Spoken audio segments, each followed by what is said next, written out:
Hi there, this is the week 9 video. So this week we are going to have our second exam as well as your second Beyond the Classroom is due this week.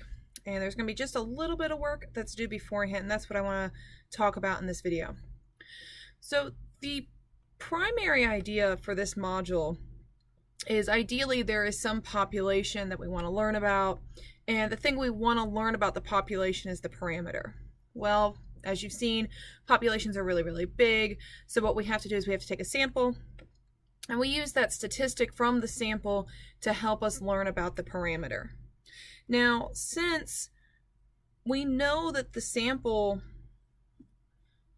doesn't include everyone from the population, we know that the statistic is never really going to be exactly equal to the parameter. There's always some error included there. And so that's why we created confidence intervals, we looked at sampling distributions. The whole idea is we need to account for the error in the statistic since we're going to use that statistic to estimate the parameter. And so all of that error, that's what we call sampling error. It's error that is just due to the very nature of the fact we're taking a sample and not actually getting to look at the entire population. Well, there's another type of error we're going to start looking at this week, just briefly, that's called non-sampling error.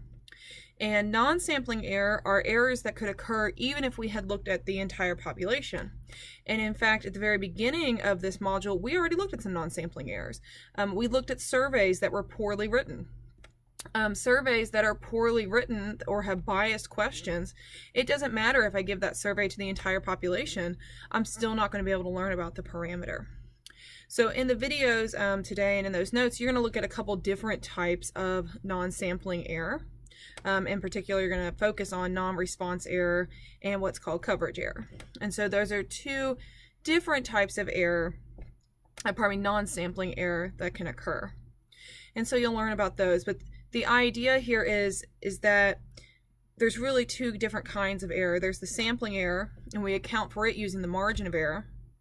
And then there's what's called non-sampling error, and those are things that can go wrong, like poorly written questions. Maybe they're offensive questions.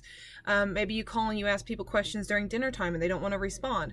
There's many other things that can go wrong, and all of those other things get pushed under non-sampling error. And so we use margin of error to take care of the sampling error, but margin of error is not going to account for the non-sampling error. We just have to be very careful when we write our surveys, how we set up our experiments and things like that. And so the videos are going to talk about those today. So as always, if you have any questions, please feel free to use the discussion board. If you have a problem with the exam or a question about the exam, please just go ahead and email that to me and then post your other questions to the discussion board. Best of luck this week.